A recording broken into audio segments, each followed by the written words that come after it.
It's becoming a meme that CEOs are like writing basically like the "where AI first" memo. You have the best example of that memo that I've ever seen.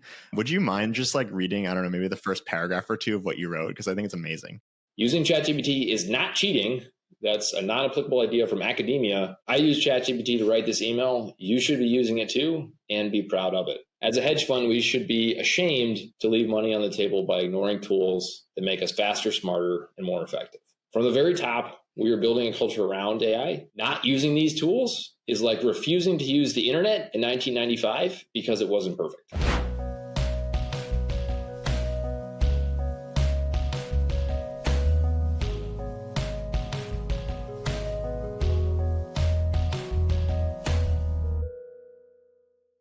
Will, welcome to the show. Thanks, man. Thank you. So it's great to have you. For people who don't know you, you are the benevolent dictator of Walleye, which is a close to 10 billion AUM hedge fund. And you're an every consulting client. We're working with you to help you do AI training and implementation inside of Walleye. And honestly, like regardless of the stuff we've done, you're, I think, one of the most impressive examples of someone, a CEO who is like pivoting their entire organization around AI, and you're sort of like leading by example. And so I'm psyched to get to talk to you. Yeah, thanks. Maybe I could just give a little more context to that. I guess my technical title is CEO, CIO, and managing partner, but I'm both the owner operator of one of the larger hedge funds out there. I don't do many press. I don't typically speak at conferences. I've only done one other podcast, so this is very deliberate. It's very deliberate for me, and because of the relationship that we've developed, on this subject. I do feel a great sense of both purpose and conviction about where our industry is going, where our firm is going.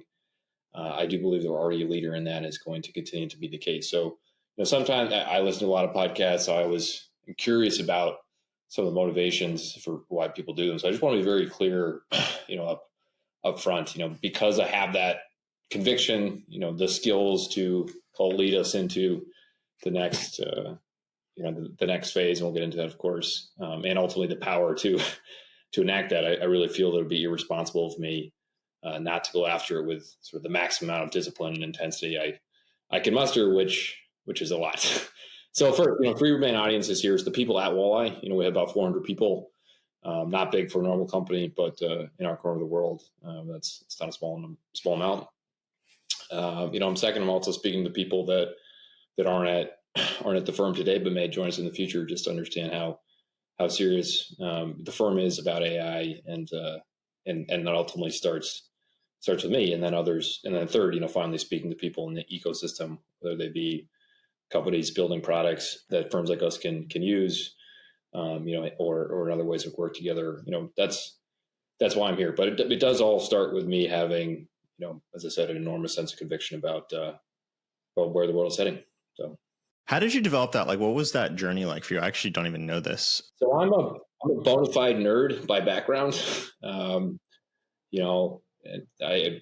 was an engineer at Princeton. I went to Oxford to do a PhD in math. I started my career writing code all day for algorithmic strategies. So we as a firm, and me personally, have been using, let's just call it advanced statistics, not even AI, for years. A large part of what our firm does is in pure quant trading. So I've thought for many, many years about how machines increasingly can both either augment or do the jobs of humans in finance. That's nothing that's new for me. What has happened, of course, in recent years is just that a lot of these tools have become more powerful, and they've also become more accessible to non-technical people, particularly on unstructured data. And so part of it is just me personally being curious, being interested. A huge part of this is about curiosity. I've noticed the productivity improvements that I see using these tools, just even from a writing perspective, let alone some of the sort of more advanced things you can do. So it's a combination of having been in the deeply versed in a technical background, as I said, bona fide nerd, and then noticing what's out there, and just the sense of responsibility to the people at the firm, to our investors, to say, like, look, we understand where this is going. If we ultimately get disrupted by AI, that's on me, and so let's get after that. So even 2 years ago, like, this isn't a sense of, oh yeah, we're going to do all these things in the future. 2 years ago, we started an internal AI program. Today, we're already doing a lot. So it's not just a story about what's to come. And yeah, a lot of that does start with me. I mean, a lot of times the leader of organizations won't sort of say that how much actually matters, that in the leadership. But this is one where I feel like I absolutely needed to lead from the front. So tell me about that, like a little bit more concretely. Like one of the things I appreciate about you as a communicator is you're just kind of like no bullshit. We were talking like, I don't know, 3 or 4 weeks ago, and I was telling you something about every in our strategy and direction, and you were like, you sound kind of afraid. I was like, yeah, I'm a little afraid of this. So you're not afraid to kind of like put your finger on the nerve, and you're also not particularly like hypey as a person, I don't think. So tell me about the moment where you're like, oh, we have to take this seriously, versus it's just like, yeah, tech people, nerds are psyched about it, but like it's something that we really need to understand. Yeah. And I appreciate you saying that. That's definitely the way I try to operate. Many people tell stories. Sometimes those stories get hyped, and for whatever reason, I think a lot of it comes down to being comfortable with yourself, self-confidence, of not feeling like you need to convince something of someone you're not. So that's been a hallmark of mine. I would never have done that, so I don't know from experience that that's a problem. Yeah. No, really, that's a core belief. In terms of AI, there have been a couple of moments over the years that have led us to continue to go down and recently accelerate this journey. The first was 2 years ago. Call it our most advanced internal AI project is called Current. That's led by someone who was a former analyst in one of our TMT, for technology, long-short stock picking teams, comes to me in March of 2023 and says, look, I've used these tools that are now available to, make myself way more efficient, eventually trying to replace what I was doing as an analyst. And I was pretty skeptical at first, because that's not typical that someone would just go out and do that. This is with GPT-3? Yeah. It was like 2 years ago, and it was early. But the point was, he just sat down, gave me a demo, and I was like, wow, like this is where we're going. And yes, you need to have a sense of belief. You need to imagine. You need to be able to dream. But if you understand the problem you're trying to solve and the tools that are available, it's like, this is absolutely where we're going. And so that's when we started, an effort to say, okay, for fundamental investing, absolutely, there should be agents that are ultimately helping with analysis and ultimately to provide meaning to what's going on. So people talk about that now, but that was 2 years ago. That was a real moment for me. And then more recently this year, so I listen to a lot of podcasts, so I consume a lot of information, and I was listening to one actually with Chris Sacca, who's a very entertaining individual, sort of talking about with frankly a bit of hyperbole, but entertaining hyperbole, just about where we're going. And I was like, you know what, that's so true. What these machines can do now is incredible. And it does take a little bit of imagination, but in some ways it's kind of like you can see the end point more easily than you can see the steps to get there. I was using this analogy recently. What if you could turn an idea into a cinematic video at record speed with full creative control? LTX Studio just dropped its most advanced model yet. And the headline? It's fast, 30 times faster than other leading models. And it runs locally on your machine. That speed comes from a new technique called multi-scale rendering, which allows the model to build in rough to refined passes, like a painter adding layers to a work. But this model isn't just faster, it's more powerful too. LTX's new keyframe editor lets you define start and end moments, which gives you control over your scene's arc and pacing. And with camera motion control, you can pan, zoom, and glide in between frames, like a director controlling a shot. And here's something rare. This model was ethically trained using footage from Getty and Shutterstock. It's totally free for commercial use if your business makes under $10 million a year. So whatever your creative project, LTX helps you go from imagination to output faster than ever. Hit the link in the description to try it out. And now, back to the episode. It's a little bit, well, I'll just tell it to you, but I really did use this one. So my favorite movie growing up was The Sword and the Stone, made in the 60s by Disney. and I have 3 little kids, and that's one of their favorite movies. So I was watching with them recently. And so Merlin, in the cartoon version of The Sword of the Stone, he lives backwards in time. And so he can see, glimpses of the future, but he doesn't see the steps in between. And that's kind of how I felt like here. Like it's impossible for me not to believe that in 5 years, firms that do what we do won't be heavily, integrated with best of breed AI technology across the firm, not just for investment, for non-investment purposes. And I say that, in our industry because it's one of, if not the most clear associations between, information and ultimately money, right? The value of having an edge from an information standpoint is huge. And so that's why finance is really going to pick up and actually use these tools and say, okay, what applications actually give me an information advantage? So that's very clearly where we're going. But the steps to get there can be a bit hazier. And so actually it was after this podcast, as I said, with Chris Saka, that I wrote the team. This is how we ultimately met you. Is like, we're going to train mandatory every single person at the firm. Doesn't matter what department you're in, how technical or not technical you are, you're going to have the base case level of proficiency in AI tools. And as part of this actually does come a sense of responsibility. Like, people are anxious about, what are all these things going to mean? How does that impact my job? What skills do I need to have? And, me saying to the firm, I'm like, okay, we are going to be a place that is going to be leading that we will actually train you. We will give the tools available. You still have to learn them, but we'll make it accessible and make it accessible to everyone. So that was when we just started doing a lot more, not just building, call it, tools using advanced AI. And as I said, we've been doing that in our quant business for 10 years, and not just building essentially digital analysts to replace the work of humans in long-short stock picking. But then over the past, really this year, of saying to everyone across the firm, even in accounting, finance, compliance, legal, like, yes, you should be using either ChatGPT or Grok or some LLM to assist in anything that you're doing that's analysis or writing. We record pretty much every bit of information that flows through the firm. A huge part of this is actually having a proper data strategy, and then also just having the culture of, we don't really know all the answers to this, but let's just start talking about it. Let's make it accessible. So simple things like having weekly emails where there's leaderboards of, who's using these tools the most.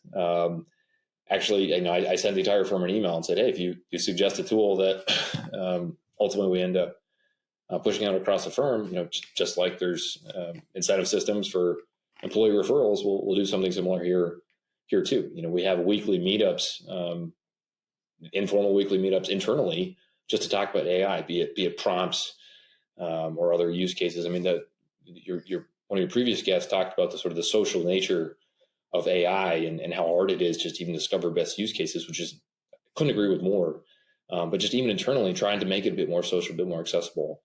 And I'm involved in all of this. And in fact, I'm sort of the chief AI evangelist.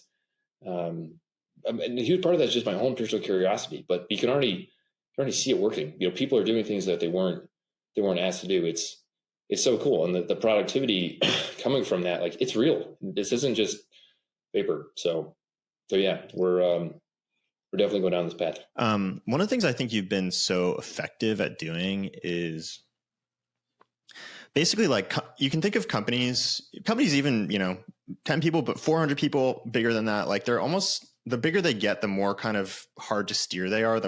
Maybe a startup is like a canoe, and like a 400 person company is like a cruise ship, and a 10,000 person company is like a battle cruiser or whatever. And I think you've done a really incredible job of like pointing the cruise ship really quickly. And that's something that's happening a lot now. Like, it's becoming a meme that CEOs are like writing basically like the "where AI first" memo. Yeah. And I think you have the best example of that memo that I've ever seen. Would you mind just like reading, I don't know, maybe the first paragraph or two of what you wrote? Because I think it's amazing. Yeah, I can read that. And on that point of, as I said, there is, words are cheap, particularly in a world of AI. You can create great words very, very easily. To your point around being a bit of a cruise missile, I do think that's an advantage of ultimate governance.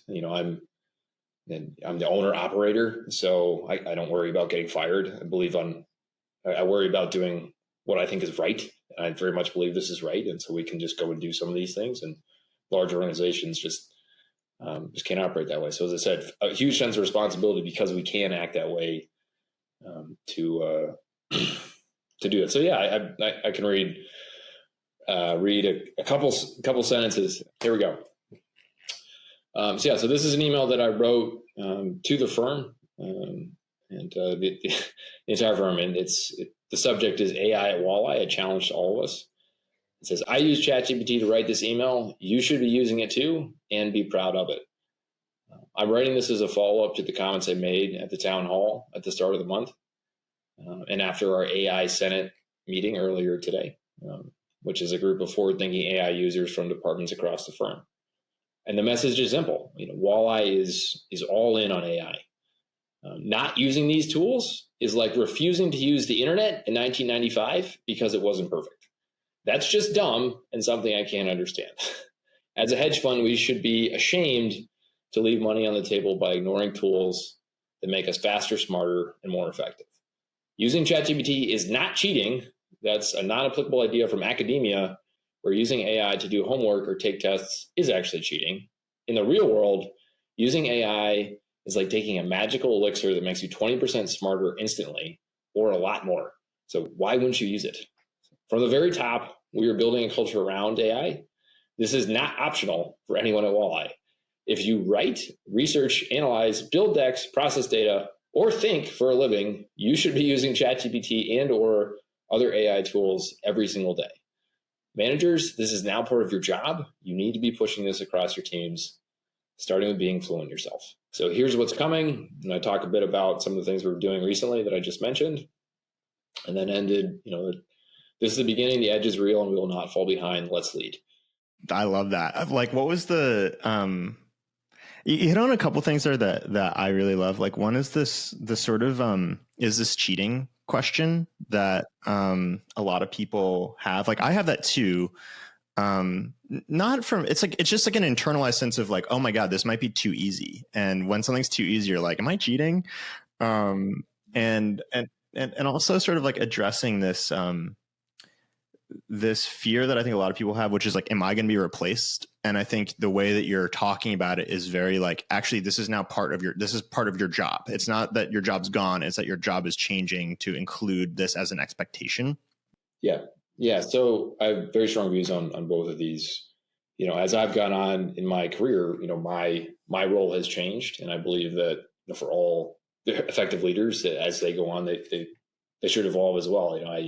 I love the Jim Collins quote, build a clock, don't be a timekeeper. And so this is an example of that, where if you can have a tool that makes you more effective, it's the same thing as sort of hiring someone to replace part of what you were doing so that you can move on to the next task. So your context level shifts up. And so I'm not embarrassed at all that I can write emails that used to, or long memos that used to take me hours, that maybe I could do that in a half hour or less. And that to some extent, people have this insecurity that, if I didn't put my blood, sweat, and tears into it, that somehow it's not real. But at the end of the day, results are what matter. I think I spent a lot of time as an athlete, and I still do a bunch of stupid stuff in the gym as my hobby. And at the end of the day, either you pick up the weight or you don't. And I think that's just the attitude that people need to have in the business context, as I mentioned. And there's this huge difference between academia, where people are like, oh my God, it is ruining school, which in the call it existing paradigm, you can certainly argue that. But that's not business, and just being very clear about that. You should be trying to be as efficient as possible, not so that you can just leave work at 2 p.m. So you can actually spend time thinking about next level tasks, higher level contexts, be a bit creative. And ultimately think of yourself, even if you're an individual and you don't manage any human, you're still going to be managing employees. A lot of those employees are just going to be AI robots, and that's a skill in and of itself. So the reason I wrote that to the entire firm is just making people feel comfortable and not kind of embarrassed, where it's like, because what I was seeing before is people were, using ChatGPT or another similar product to create an email, and they were trying to like dust it up. It's like, oh, I don't want to be seen as doing that. So I'm like, it's just stupid. You should be doing that. And if you aren't, like, why did you waste 3 hours writing this thing? So again, very, very strong feelings about that. And at the same time, you're coming around this anxiety of, what is my job going to be? When spreadsheets came out or an email came out, you name it, like, yeah, you have to learn how to use these tools. And I see this all the time. Very deliberately, we hire people or we say are at an inflection point of their career, typically mid-career, where they know enough to be dangerous. The competency is there, but the hunger is still there, and the ability to be dynamic, to learn new skills is also still there. That matters a lot, and I don't think it's any different. If you're, just use an example, if you're a long short stock picker and you can't use Excel to create a company model, like, you're totally obsolete. And in future years, you're going to have sort of the same thing, where if you don't know how to use these tools, or you're not at a firm that could give you access to tools to give you operating leverage, then you're also going to be obsolete. And so that phrase is one I use a lot, is just this concept of operating leverage and not being afraid of that. But yes, absolutely, I see that all the time, and it goes back to my earlier comments around feeling a sense of responsibility to put people in a position to say, like, don't be afraid of this stuff. Embrace it. And another thing that I was seeing, Dan, a lot of these tools they're not perfect. None of them are actually perfect. They all have their flaws. They all do stupid things. But the direction of travel is very, very positive. And so I wanted to set a culture and environment where, instead of people being like, oh, it didn't do exactly what I wanted, so I'm just going to ignore it until it's perfect, it's kind of going the opposite way of being like, yeah, let's have a demo with a third of the company joining, which is real. That's how many people join. And if that demo screws up, who cares? Like, I basically had one last week that the demo gods were against me, but that's totally fine. And having people accept that, embrace that, and be like, yeah, some of this stuff isn't perfect, but you can see where it's going, as opposed to just almost using that imperfection as an excuse to ignore it. So all those things combined into one. There's no other person besides me, and I think this is true of all leaders of the organization. Like, you have to lead from the front. No one can set that tone besides the leader. And once that tone has been set, it's kind of incredible how much you can unlock people to be like, yeah, have at it, and it's okay. Setting that tone and flipping it on its head, be sort of, you need to be afraid, or a lot of people are afraid not to, or to make a mistake. Kind of need to be more afraid to getting left behind. And what have you seen, like, for someone who's watching this and maybe is in finance, or maybe is just running another company with a lot of people and is thinking about, okay, like, but really, what productivity gains has it actually unlocked for you? Like, concretely, what are a couple of things that have been useful for you or for the fund? So there's a couple of things, and you have to put this into categories of what's recent and what's not. So as I mentioned, we do run a big quantitative trading business. As a multi-strategy firm, we run many different strategies, but quantitative equity trading is a big part of what we do. Those models have used nonlinear statistics, AI, or some of the underlying models in AI for years. More recently, with the advent of large language models coming about, the ability to process unstructured data, of course, and incorporate that into signals, which historically was called sentiment analysis. The ability to do that at scale has gone up dramatically. So that's one improvement, just in a pure money making standpoint. And you're doing that, like, you're using language models to do sentiment analysis. Yes, we absolutely are doing that, and have been doing that for years. And frankly, all world-class quant firms are doing that, but it's hard. That's why quant trading is one of the things that definitely benefits scale. Some of the things that are called more recent are newer, and I do believe that the explosion that we've seen, it empowers the less and less, call it, technical people, the technical side, where really you just have to be creative. So some of us were doing, like, 75% of the firm, is an active, called ChatGPT or ChatGPT-like user, every single week, like actually almost every single day. That's pretty cool. About a third of the firm, use AI coding tools such as Windsurf. That's sort of very real. Our, as I said, an internal product for fundamental long-short stock pickers. That's also a big part of our business.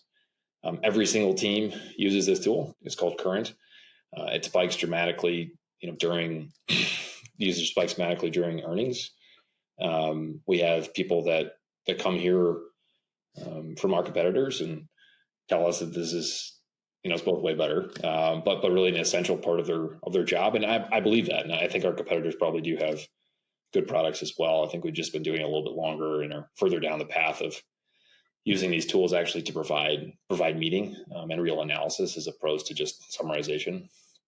But yeah, you kind of can't go through earnings period now as a long short stock picker without some of these tools if you're going to be competitive, because one of your competitors, like someone here, is going to be able to process all of them in real time and then have a machine go and basically impute things that humans can't do as fast. So how do we actually measure that? Of course, having benchmarks, like, that's kind of nonsense in a real company, but just sort of seeing the level of adoption, just seeing people suggesting products like, okay, we want we talked about last week on one of our meetups to have a product that can do summarization via podcast to make it more accessible to people that want to listen to something.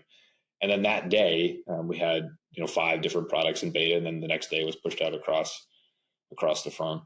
So some of these sort of cultural elements of just having actually set up the process where we can both incorporate third-party products and build some of them ourselves.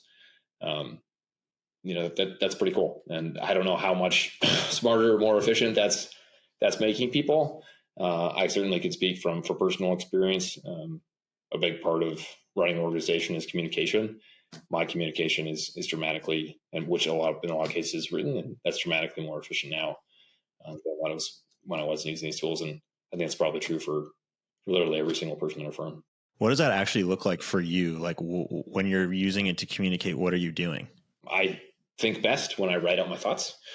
I tell people that my education is very expensive, so I better be able to write, or else what the hell is all that for? So historically, I really would write to convey what I'm thinking, where the firm is going, why.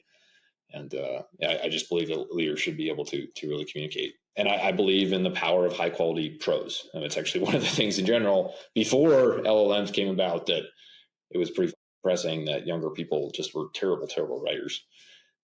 So for me, when I want to, write an email, as an example, write a memo, I do it in bullet point form. I type out, here's what I'm thinking, here's why. I work on my prompts, and maybe I'll give a bunch of context of, hey, here's all the stuff that I've written on a similar subject, and I want you to give something in my own voice. And that can be, no exaggeration, like a 15-minute process that would have taken me 4 or 5 hours historically. That's why I have such, almost religious views on this stuff, because it's pretty wild. So that's one example of where I'm using that personally. Another thing that we do, and yes, there are always the questions on what can or can't be recorded. Kind of going back to the governance element, where I can say, this is what I believe is the right thing we're to do. So internally, with a few exceptions, we really record every single Zoom, every single call. That's just the nature of our industry. And frankly, I think the whole world should get used to doing that. You're seeing these articles about people wearing wristbands, recording everything they say for months and months at a time.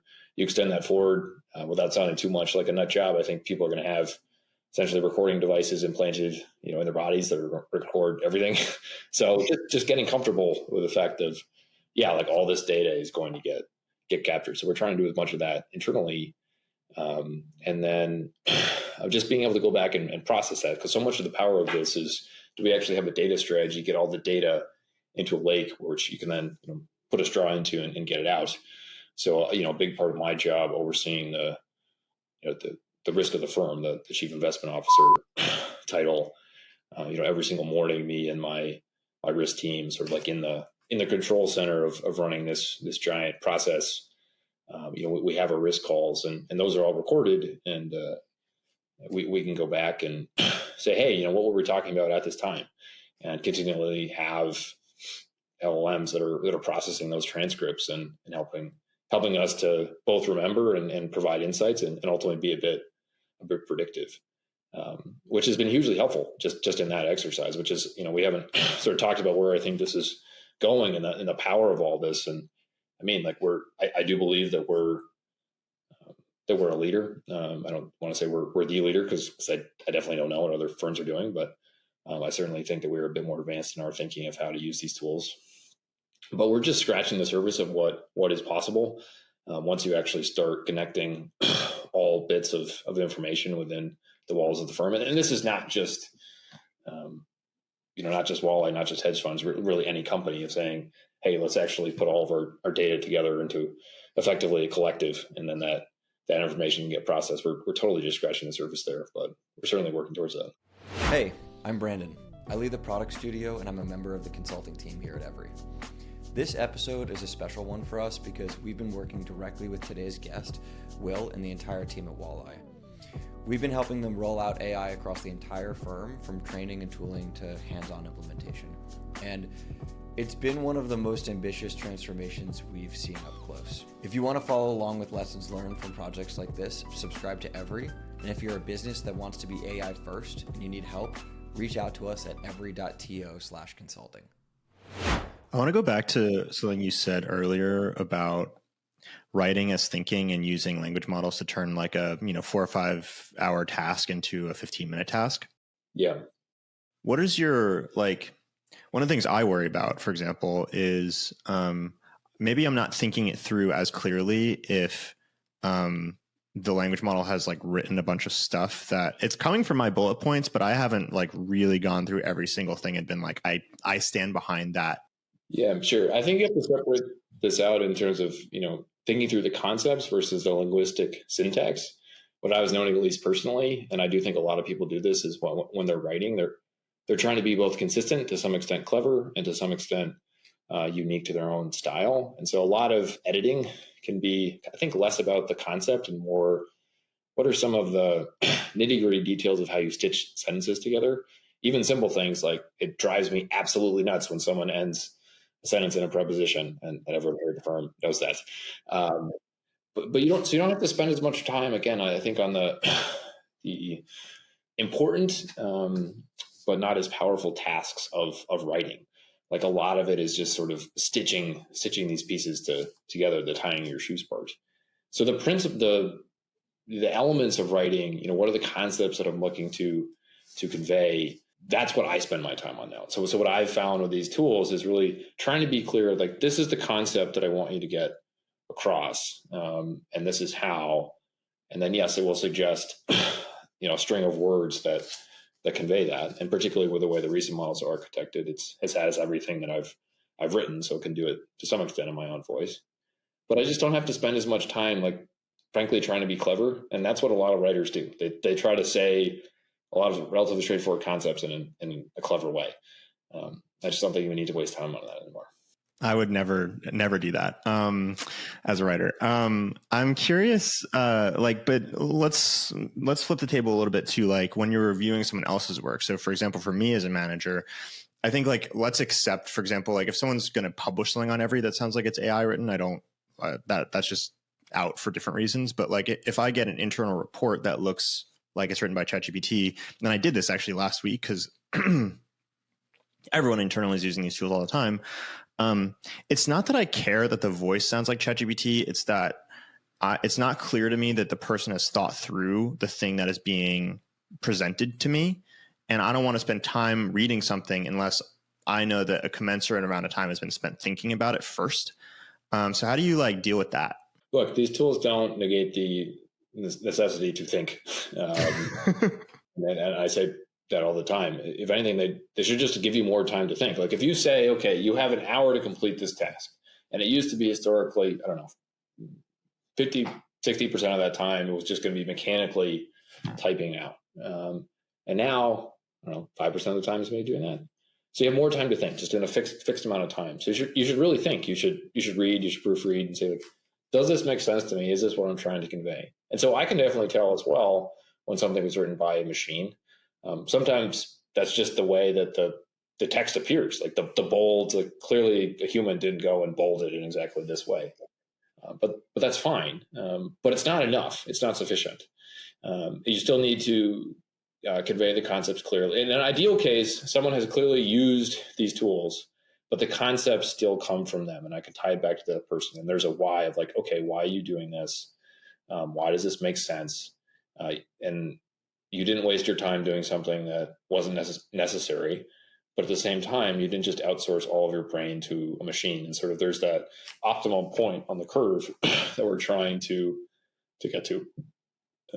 And that's, again, why I don't think people should be totally afraid of using these tools, because by themselves, I don't think they're sufficient. I think that, it's like having a very powerful jet engine, excuse me. And you use that analogy to me as well. Like a jet engine won't fly by itself. You still got to hook it up to the plane. And there's a hell of a lot of things that matter when it comes to aerodynamics and, that make a plane efficient or not. So humans can kind of design the plane a little bit more, and someone else brings the engine. You can use that engine in very powerful ways. But you need to be a part of the process for sure. I want to talk about that, the thing you brought up next, which is sort of this data lake idea of like sort of recording everything. You've been calling it the Borg as a Star Trek fan. So like you're recording all the meetings now, which I think is awesome. And you said it's already helping, like for example, in your risk calls, you can tell like how you made a decision. Like, can you give us a concrete case where having all those recordings has actually been helpful? So yeah, the Borg, which does come from Star Trek, and I'm kind of sad now that when I say the word Borg, even some real nerdy people don't even know. It means I'm getting a little bit older. And the collective, which is get all the information together. That's at least our spirit animal, our spirit guide for the future. This is really hard. I think all companies are going to have this, and some of this is not at all particular to finance. It's just like there isn't even a great way to process all of a firm's emails right now using AI, which I'm sure will be solved soon. So the most salient example of where we've done a miniature example of this goes back to our internal product Current, which it takes analyst notes, all information's coming in from brokers and these PDFs that get emailed around all the time, earnings transcripts, really any bit of information that's germane to a stock. That's our most advanced, call it Borg example. And that, as I said, that really is real. Like all of our PMs view this as an indispensable tool that saves them a ton of times, particularly when information flow is very fast. Again, quantifying that exactly, there's no perfect metric.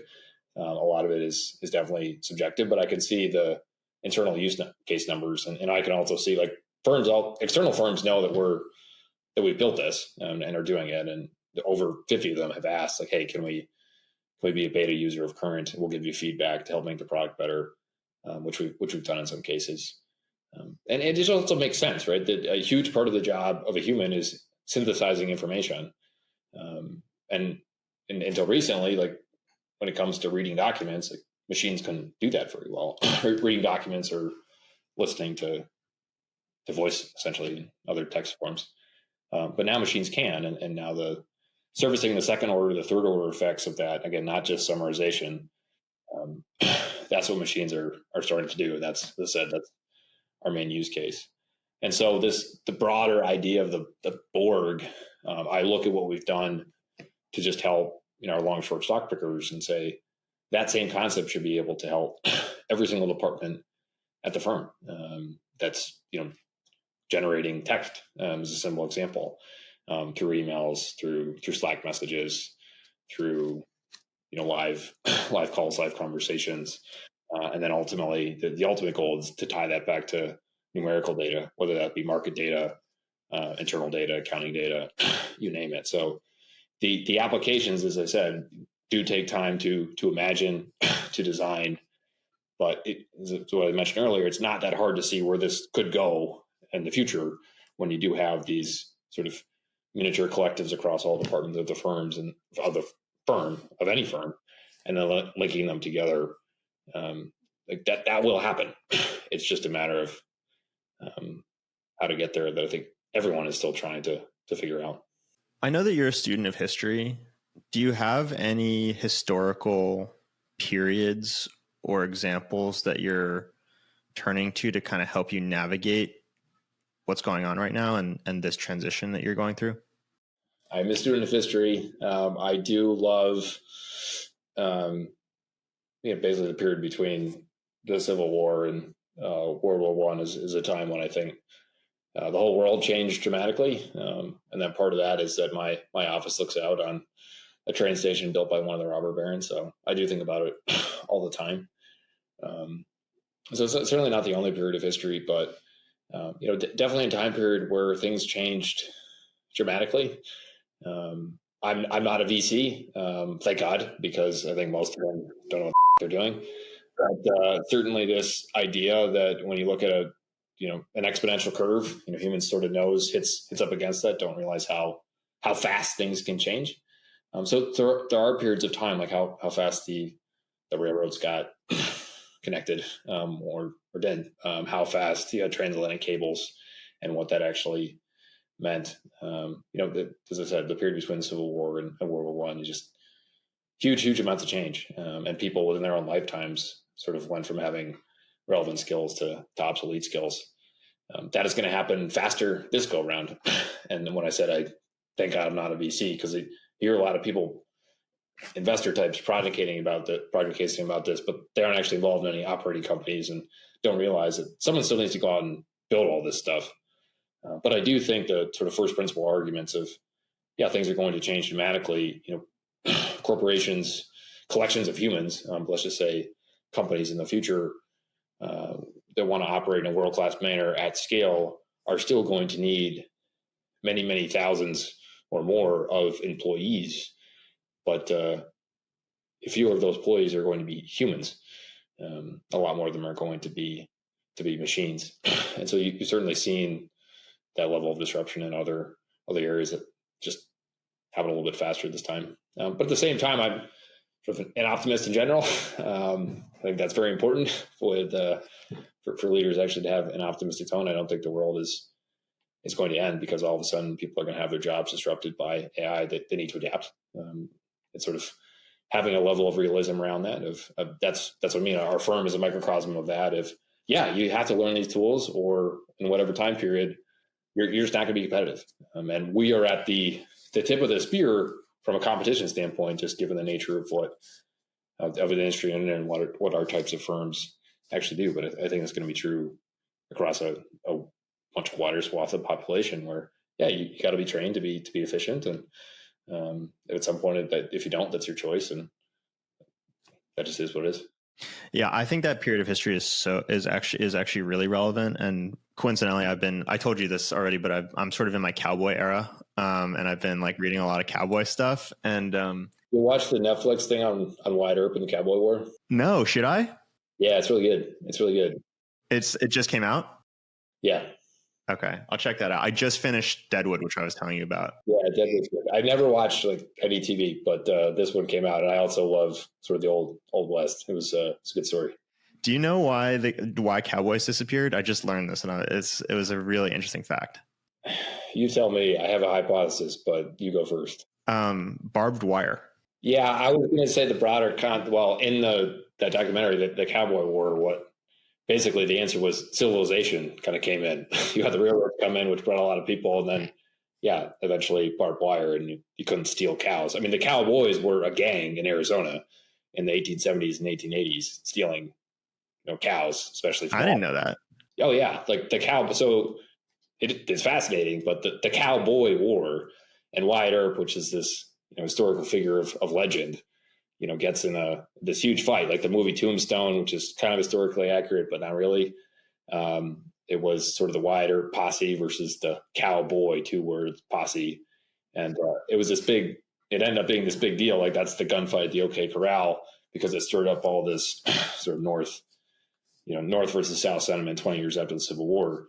But the broader historical context there is people sort of wanting to bring about change, because Tombstone, where the OK Corral was and where Airport was a silver mine. So it brought in all these, people from across the country, both North and South. But there's this huge tension between those wanting to modernize and those wanting to get stuck in the ways of the past. So, yeah, it's that period of time is, I find it fascinating too, because you had sort of land with no laws all of a sudden becoming civilized at various different paces, and a lot of cool things or interesting things at least happening because of that. Yeah, I think it's for me, I love that because I think it's such a good metaphor for technology and technology frontiers, and kind of this trade-off between, you have like the individualists who are going out and exploring, and there's no laws and there's a lot of creativity and all that kind of stuff. But then you kind of need the civilization that comes behind them. But that sort of, it's at odds with that frontier spirit. So there's that always that tension between structure and creativity. And I think there's something very similar there about technology. So many levels, man. I mean, that's even true with sort of, at least historically, of the, why does VC investing exist? Why is it that, you go and read about the story of, you pick any company, from NVIDIA on down, where they're like, I can't do this at a big company, so I'm going to go and push the frontier in a world in which I'm less constrained. There's no barbed wire, and I'm going to go and build. And then at some point, those companies become successful, they become institutionalized, and then someone does that again. And so that's not a geographic frontier, but a technology frontier. And as I mentioned earlier, like, I feel a sense of responsibility because we can kind of do both, and there's just not that many companies that can say that if we want to push the frontier, but with resources. And those ultimately are, I think, the businesses that, when you look at any technology transition, are able, not just to adapt, but to thrive, of having that mentality, but not being, not using single action rifles when other people have machine guns.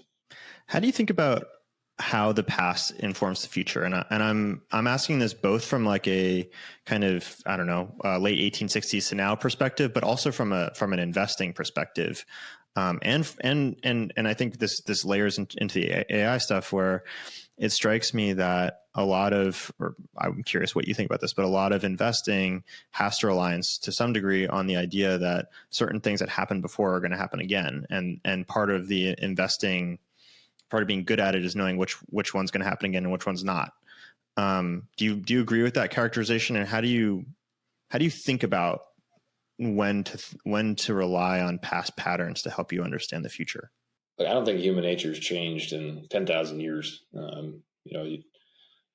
And maybe it's evolved a little bit, but you go back, and my son, who's 8, is really into to Egypt right now. I love Roman history because I took Latin, and I'm said I'm a real nerd, so I know a lot about Rome. But you can read a lot about that too. Like, human nature hasn't changed in a long period of time. You go and, just to use a famous example, like, the old always wants to, or the new always wants to replace the old. The son wants to outdo the father. These are timeless. When Alexander the Great was conquering Persia, Darius, the king of Persia, sends him a note and is like, "Hey, how about we have a truce?" And he responds like, "I'm coming for you." And so this concept of, that's a good story, right? But this concept of the new wanting to, replace the old, and this continuous evolution, you find it in nature. Everyone sort of knows the analogy of a forest fire burns the trees so the new brush can grow. Like, this concept of renewal is always going to be there. It's in human nature. It's nature. I think it's just a pattern that we're going to see, and it's the same case here. Like, there's going to be a group of people, a group of firms, collection of individuals that are going to look what's happening and embrace that, and then there's going to be groups of people that are going to hold on to the past, and there's going to be conflict to varying degrees because of that. That hasn't changed a lot. So when it comes to investing, when we look for patterns, quant investing, of course, is built on this concept that there are patterns in history, in stock prices, and information that was predictive. And there's a structure to that data, even if that structure is so complex that humans can't understand it. And in world-class quant investing, we've moved past what humans can understand, many decades ago. I think people forget how long, and the book on Renaissance came out, but some people still don't realize that the quant investing has been going full bore since at least the early 90s. And so absolutely, that whole class of strategies, and which is a huge part of the markets today, is built on this concept that historical patterns do repeat themselves. When most people think about investing, they think about sort of human-driven intuition in investing. I also believe that's timeless. It's just timeless on a different scale, and that is where, on a go-forward basis, I still very much believe that human investors will have an edge, particularly on low law of large numbers situations where a machine hasn't exactly seen all the priors, the precursors that would lead it to make an informed decision, but a human can be better at dealing in the fuzzy mess. And so all these tools that we're building can be built to enable that human to make a prediction more accurately. There's patterns that come with history. It's, history doesn't repeat itself. It rhymes. Like, that's absolutely true for humans. So I guess summing all that up, just saying, oh, this is the way things happened in the past is silly because they never repeat themselves exactly. You have to sort of more go to the underlying mechanics, particularly around human nature. I think human nature is a constant, is stationary across time if you just look at it in the right way, where you're thought analyze all the other crap that's happening. Well, we'll have to debate whether human nature is static or not, because I'll take the opposite on that one. But I have another direction I want to take this, which is I didn't realize that now I'm nerding out. Like, I didn't realize that there are things happening in quant trading that are in principle not explainable, not like humans can't understand it at all. Is that what you're saying? Or they could, but it's just so complicated that no one takes the time to do it because it's not worth it? Well, there's so many different flavors of quant investing. But yeah, generally speaking, the higher Sharpe ratio or the more consistent strategies that you get that aren't pure arbitrages, not just based on speed. It's just like, why does an LLM do what it's going to do? People kind of understand that, but not really. There are all these nonlinear relationships. A lot of those techniques have been used on structured data in these models for years. I mean, you go back and read the book about when the guys from IBM came over to Renaissance, what they were doing. They're doing speech recognition, like a lot of that sort of pattern matching and sort of predicting what comes next. For a human to actually sit down and like walk me through all the different layers of the neural network and why did a machine do what it's going to do? Like, no, the dimensionality of that problem it's way past what a human mind can understand. So I'd say, generally speaking, world-class quant models, while the signals, what goes into them, of saying, this is something that I ultimately, this feature makes sense, how those features get, and which I do think is important. And that, again, there's various different ways in which firms go about this. Generally speaking, we want to understand at least some rationale to our features, even if there are many thousands of them, but how those ultimately get combined and understanding nonlinear relationships from that's very complex, and that's totally fine. So it's interesting that you brought up intuition a little bit earlier as something sort of separate from the more algorithmic, and a helpful addition to the more algorithmic quant decision making. Because I actually think of neural networks and intuition, human intuition, as being analogous and maybe even helping us to understand how valuable and important intuition is despite being unexplainable, because it's kind of unexplainable in the same way. You're working on a very high dimensional basis with problems that you can kind of talk about why you make a decision here or there, but it's really just kind of a feeling that you've built up over many experiences. And I think neural networks are the same way. I do think intuition is very important for building a process, and really, another term that you could say is analogous to intuition is first principles. And there's a very famous guy that uses first principles all the time. But I very much believe that is actually sort of understand, and it's really a math term, right? If you can understand some of the core concepts of first principles in math, then you can take any test and get 100%. So I was a math guy. I like thinking from first principles. And I think it's the same way, but when you interface that with machines, what machines can really help you to do is say, I might actually help you come up with something intuitive, but you wouldn't necessarily come up with yourself. Kind of like having a coach where they could watch you doing a movement or lifting a weight, and like, hey, did you actually realize that these things are connected? So I don't think they're antagonistic, but it's entirely consistent that a machine can give you a very intuitive answer that you wouldn't necessarily have been able to think of yourself, if that makes sense. Do you think that first principles, and this is a leading question because I have an opinion on this, but like, do you think that first principles in this, like, I don't think that first principles in the math sense are the same thing as first principles in the, like, let's say decision making sense. In the sense that when you use the word first principles in a math sense, once you adopt them, you can just like work out all of the implications of those principles without, like you said, you can take the tests and you can just figure out what all the answers are. But first principles in a kind of a decision making sense, like they're not at the bare level of like axioms in math. They're already like many layers up above and can be filled in many different ways. The real world, the difference is in a mathematical model, and math is just a model for the way that things operate. And within a model, you have rules, and so there's real objectivity to what are the rules. Sometimes those rules can be very complicated, but there's an underlying structure. In organic systems, that sometimes there's structure, sometimes there isn't. So I agree with you when it comes to decision making.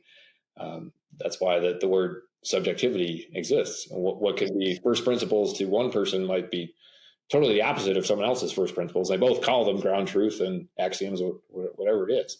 So there is an element of subjectivity in the real world. When it comes to decision making, and what I believe and what I believe really good decision makers try to do is understand their own decision making process, both to discover what's led to good decisions and what are areas in which their decision making has been subpar. So in some ways you can kind of apply it more to your own closed system, but to say there's a universal truth around how decisions are get made, like, yeah, that kind of falls down at some point because people might just totally be schooled in first principles that are so different that they would lead them to make completely different decisions. What are those for you? Like, what are as you've learned to improve your decisions over time, what are the things that you've learned to take as good, reliable first principles, and what are some of the ones that you've thrown out? At the top of the list would be the power of incentives when you're dealing with humans, and not in a negative sense. Like, everyone is greedy, although a lot of times that does drive behavior. But actually understanding the right incentive decision for why an individual or a group of individuals is doing something, and trying to align that as much as possible. Whether you're running a company or making an investment, that's extremely powerful. It's just to say, like, are the vectors, are the incentive vectors all pointing in the same dimension?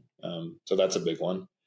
You mentioned earlier, like, I hate fluff. I hate sometimes it gets me into trouble, and but I wish that people would be more that way, whether that's an axiom or rule. But whenever I sense that, my antenna go up, and that's sort of a negative sign.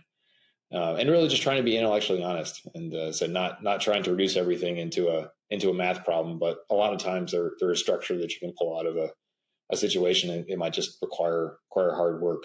So you can't manage what you can't measure. So try to measure a lot of things. And personally, I try to do that.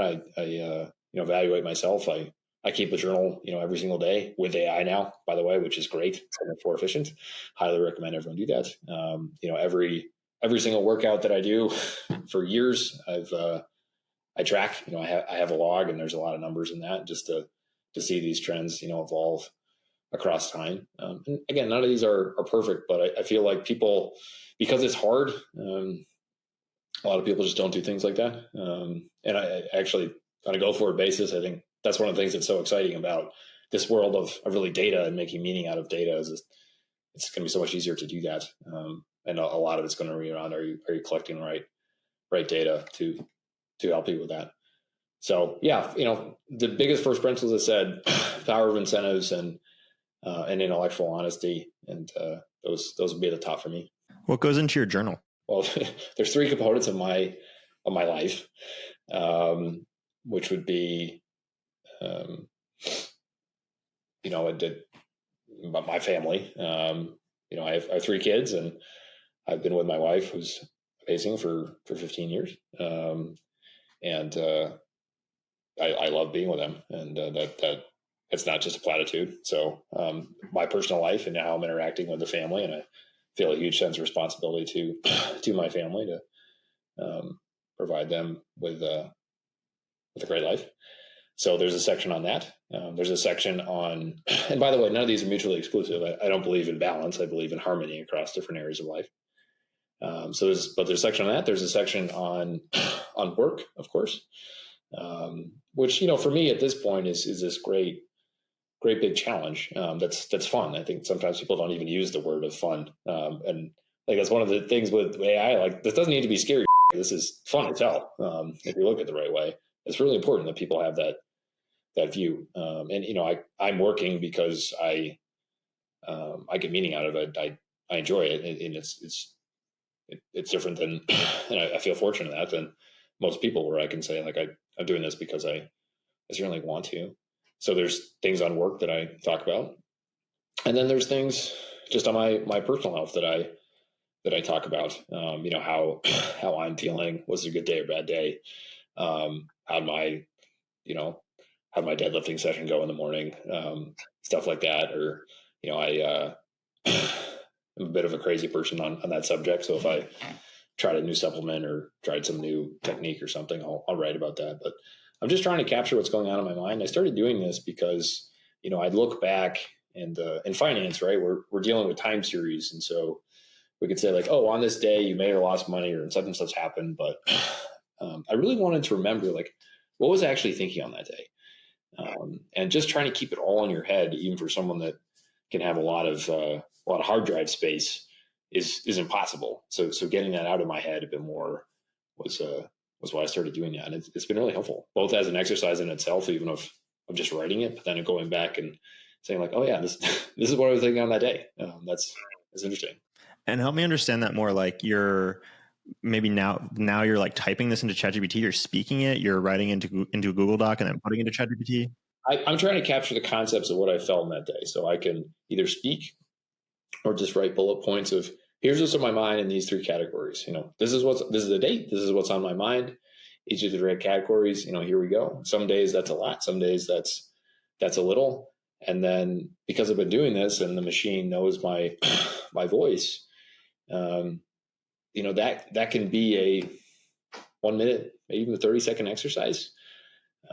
It's just so easy to do. And I feel the reason most people don't journal is because historically, sit down, it would take time. But this is a perfect example of, the thought that's on your mind, just get it out there very easily, and then it can be captured, processed in a way that is accessible months in the future.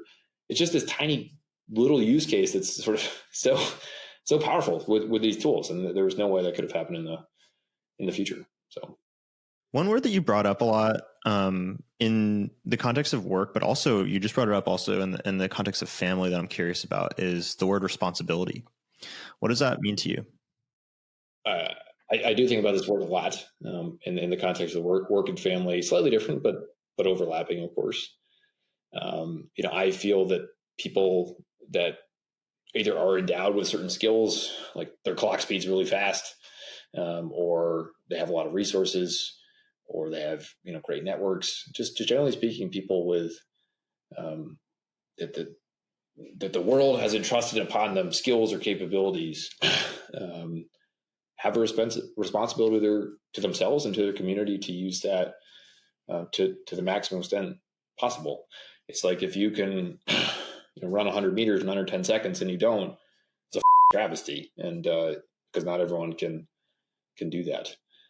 So historically, and this is before I met my wife, and years ago when it was really just me, I'd say that sense of responsibility was to myself, to try to get the most out of my own capabilities. And then as I went on in my career and felt that I was able to do that, and I was like, okay, well, my kids are 10 and 8 and 2.5, and we haven't even talked about what it's like to be a parent in a world of AI, but having a sense of responsibility to have them, grow up and to flourish, and have a relationship with them that can evolve as they become adults, but ultimately to set them on a path, huge sense of responsibility. As a parent, it's just amazing how much kids look to you for guidance, and then responsibility for the firm. Like in our world, in the investment world, you have sort of two sets of responsibilities. One is, and this is by far and away at the top, and take this very seriously, is people give you money, or typically in our case, institutions give you money, and because of our type of hedge fund, we're a pass-through structure, which is not an operational nuance that gets buried in a document. That means that we have a blank check from our investors to spend money whenever we want. There's a very small number of firms that have that type of structure. Biggest ones or most famous ones is Citadel, but there's really only maybe a dozen, probably less than that are real. So huge sense of responsibility for our investors to do what's right, to not abuse that privilege, and ultimately to we're in the money making business. Let's just be honest about that. But also responsibility to our people too, and I think this is what's generic across all leaders and all companies in a world of AI, that leaders have a responsibility to the people working at their firm to prepare for what's coming next. And then I definitely feel that, and all of it's tied together. I have a responsibility to our investors to make do the best job as I can for them, and I have a responsibility to our people to be as efficient as possible. And those two coming together mesh very, very nicely. But yeah, I think for me, and I'm 40, so I'm not that old.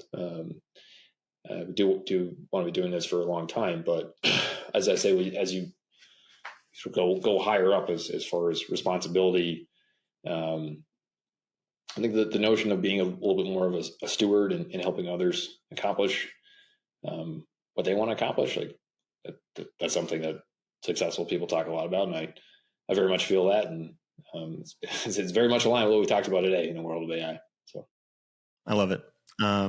Well, always a pleasure. Thank you so much for coming on. I'm excited to have you back maybe in a year when we have more results on how everything's been going. I always learn a lot from our chat, so thank you. All right, you bet, man. Thank you.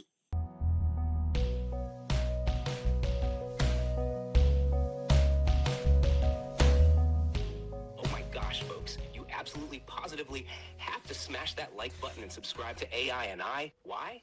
Because this show is the epitome of awesomeness. It's like finding a treasure chest in your backyard, but instead of gold, it's filled with pure, unadulterated knowledge bombs about ChatGPT.